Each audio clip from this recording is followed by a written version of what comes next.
हस्तमैथुन और प्रोस्टेट स्वास्थ्य ऐसा विषय है जिसके बारे में लोग अक्सर बात करने से कतराते हैं, लेकिन सच्चाई यह है कि खासकर वरिष्ठ नागरिकों के लिए यह ऐसी चीज है जिसे हर पुरुष को समझना चाहिए, क्योंकि यह सचमुच बेहतर यौन स्वास्थ्य, एक स्वस्थ प्रोस्टेट और दीर्घकालिक जीवन की गुणवत्ता के बीच फर्क पैदा कर सकता है।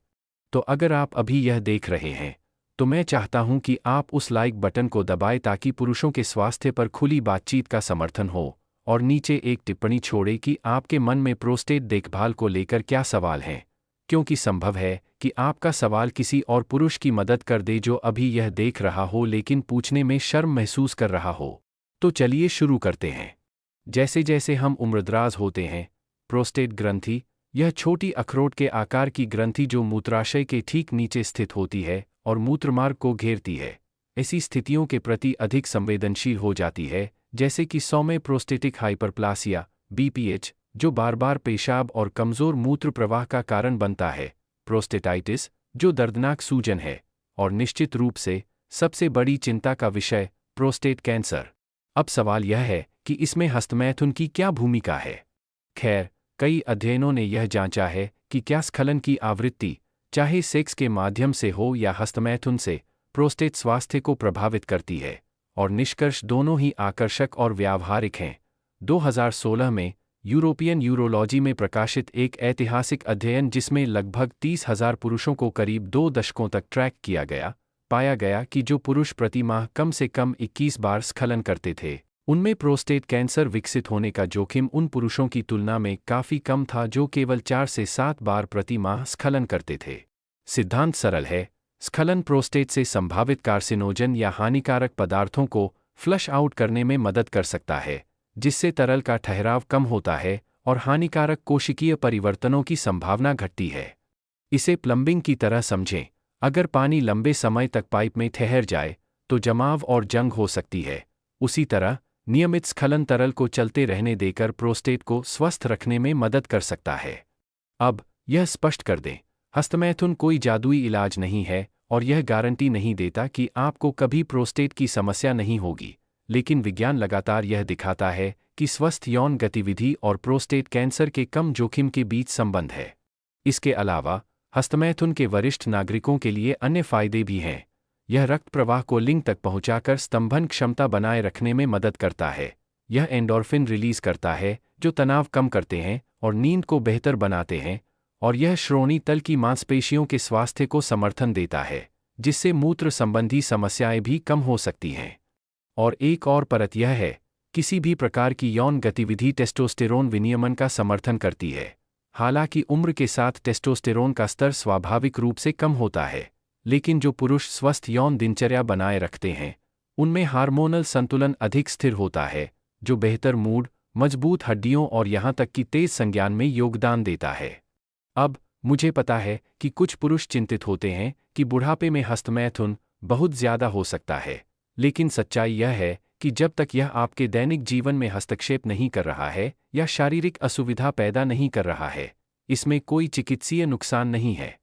वास्तव में मूत्ररोग विशेषज्ञ अक्सर वरिष्ठ नागरिकों को किसी भी रूप में यौन सक्रिय रहने के लिए प्रोत्साहित करते हैं, क्योंकि निष्क्रियता यौन कार्य में गिरावट को तेज कर देती है। हालांकि यदि आपको गंभीर BPH या पुराना प्रोस्टेटाइटिस है, तो अत्यधिक हस्तमैथुन कभी-कभी अस्थायी जलन पैदा कर सकता है। इसलिए संतुलन और अपने शरीर की सुनना महत्वपूर्ण है।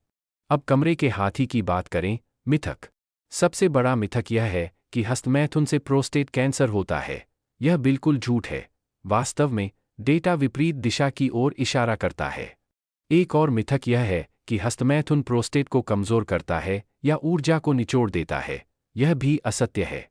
वास्तविकता यह है कि यह रक्त संचार को बढ़ावा देता है, ग्रंथि के स्वास्थ्य को बनाए रखता है, और वरिष्ठ नागरिकों को तनाव प्रबंधन में भी मदद कर सकता है, जो अप्रत्यक्ष रूप से हृदय और प्रतिरक्षा स्वास्थ्य का समर्थन करता है, जो उम्र के साथ घटता है। अब सोचने के लिए एक और शक्तिशाली बात, हार्वर्ड शोधकर्ताओं के अनुसार जो पुरुष बार बार स्खलन की रिपोर्ट करते थे, उनमें न केवल कैंसर का जोखिम कम था, बल्कि उन्होंने समग्र रूप से अधिक कल्याण और कम अवसाद के लक्षणों की भी रिपोर्ट की। इसका मतलब है कि हस्तमैथुन केवल शारीरिक स्वास्थ्य के बारे में नहीं है, बल्कि जैसे जैसे हम बूढ़े होते हैं, यह भावनात्मक लचीलापन के बारे में भी है। तो एक वरिष्ठ पुरुष को कितनी बार इसका लक्ष्य रखना चाहिए? इसका कोई वन साइज फिट्स ऑल जवाब नहीं है, लेकिन कई विशेषज्ञ सुझाव देते हैं कि हफ्ते में कुछ बार भी सार्थक लाभ दे सकता है। फिर से, चाहे संभोग के माध्यम से हो या हस्तमैथुन से, शरीर में फर्क नहीं है।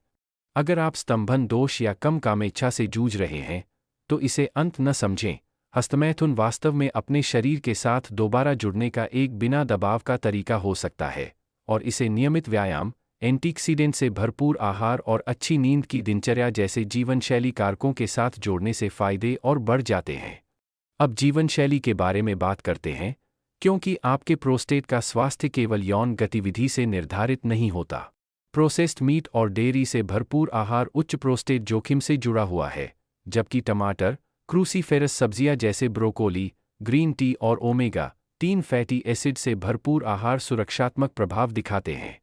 इसके साथ ही व्यायाम की भूमिका जोड़े। जो पुरुष शारीरिक रूप से सक्रिय रहते हैं, वे न केवल बीपीएच और कैंसर के जोखिम को कम करते हैं, बल्कि स्वस्थ यौन कार्य भी बनाए रखते हैं। जब आप इसे नियमित स्खलन के साथ जोड़ते हैं, तो आप अपने प्रोस्टेट को दीर्घायु के लिए सबसे अच्छे अवसर देते हैं। अब मनोवैज्ञानिक पक्ष की ओर बढ़ते हैं। कई वरिष्ठ नागरिक हस्तमैथुन के आसपास शर्म महसूस करते हैं, अक्सर पीढ़ीगत कलंक, धार्मिक परवरिश या बुढ़ापे में यौनिकता के आसपास सांस्कृतिक चुप्पी के कारण। लेकिन मैं आपको यह बताना चाहता हूं, चिकित्सा समुदाय स्पष्ट है। हस्तमैथुन न केवल सामान्य है, बल्कि लाभकारी भी है, और इसे आत्म देखभाल का हिस्सा मानना उतना ही मान्य है जितना कि अच्छा भोजन करना या टहलने जाना। वास्तव में, कुछ चिकित्सक बुजुर्ग पुरुषों को हस्तमैथुन को माइंडफुलनेस टूल के रूप में उपयोग करने के लिए प्रोत्साहित भी करते हैं, संवेदनाओं और उपस्थिति पर ध्यान केंद्रित करने के लिए, जो चिंता को कम कर सकता है और शरीर की जागरूकता में सुधार कर सकता है। यहाँ एक और दिलचस्प वैज्ञानिक पहलू है। स्खलन प्रोस्टेट विशिष्ट एंटीजन (पीएसए) के स्तर को कम करता है, वह मार्कर जिसका उपयोग डॉक्टर रक्त परीक्षण में प्रोस्टेट समस्याओं की जांच करने के लिए करते हैं। हालांकि उम्र के साथ पीएसए स्वाभाविक रूप से बढ़ता है, बार-बार स्खलन आधारभूत स्तरों को स्वस्थ बनाए रखने में मदद कर सकता है और संभावित रूप से अनावश्यक चिकित्सीय चिंता को कम कर सकता है। इसका मतलब यह नहीं है कि आप स्क्रीनिंग से बच सकते हैं। आपको बिल्कुल नियमित प्रोस्टेट जांच करवानी चाहिए, खासकर 50 साल की उम्र के बाद या उससे पहले अगर आपके परिवार में इतिहास है। लेकिन यह एक और परत दिखाता है कि यौन गतिविधि व्यापक स्वास्थ्य संकेतकों में कैसे जुड़ती है। और अंतरंगता को न भूलें, रिश्तों में रहने वाले पुरुषों के लिए हस्तमैथुन सेक्स का प्रतिस्थापन नहीं बल्कि उसका पूरक हो सकता है।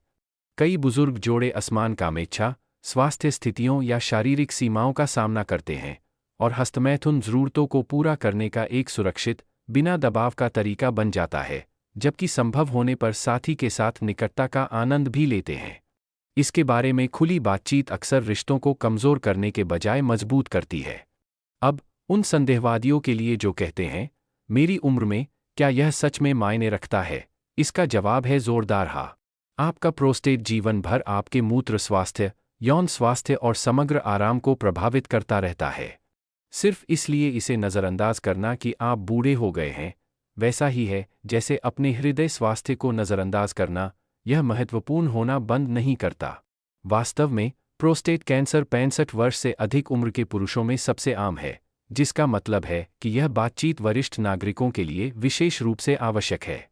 हस्तमैथुन, जब स्क्रीनिंग, स्वस्थ जीवनशैली और चिकित्सा मार्गदर्शन के साथ मिलाया जाता है, आपके शस्त्रागार में एक सरल, प्राकृतिक उपकरण है। तो यहाँ निष्कर्ष है, हस्तमैथुन को एक युवा पुरुष की आदत के रूप में खारिज न करें। इसे प्रोस्टेट स्वास्थ्य के लिए एक समग्र दृष्टिकोण का हिस्सा मानें। इसका उपयोग परिसंचरण, हार्मोनल संतुलन, तनाव में कमी और कैंसर की रोकथाम का समर्थन करने के लिए करें। अगर आपको चिंता है तो अपने डॉक्टर से खुलकर बात करें, क्योंकि मुझ पर भरोसा करें, उन्होंने यह सब पहले सुना है, और जितना अधिक आप इसे अपने लिए सामान्य बनाएंगे, उतना ही अधिक सशक्त महसूस करेंगे। अब, इससे पहले कि हम इसे समाप्त करें, मैं आपसे फिर पूछता हूं, उस लाइक बटन को दबाएं अगर आपको लगता है कि पुरुष ईमानदार, बिना कलंक वाली स्वास्थ्य पर बातचीत के हकदार हैं, और नीचे एक टिप्पणी छोड़े, वह एक बात क्या है जो आप चाहते हैं कि आपने पहले ही प्रोस्टेट देखभाल के बारे में सीख ली होती। आपका अनुभव साझा करना किसी और पुरुष की जान बचा सकता है। और अगर आप इसी तरह के और विज्ञानाधारित, व्यावहारिक स्वास्थ्य अंतर्दृष्टि चाहते हैं, तो सुनिश्चित करें कि आप सब्सक्राइब करें और नोटिफिकेशन चालू करें, क्योंकि हमारे पास और भी बहुत सामग्री है जो आपको मजबूत, आत्मविश्वासी और सूचित तरीके से उम्र बढ़ाने में मदद करेगी। याद रखें, आपका स्वास्थ्य आपके हाथ में है, शाब्दिक रूप से। तो जिम्मेदारी लें, लगातार बने रहें, और हस्तमैथुन को वर्जित नहीं बल्कि जीवन भर का साथी मानें, जो आपके प्रोस्टेट और समग्र कल्याण को बनाए रखने में मदद करता है।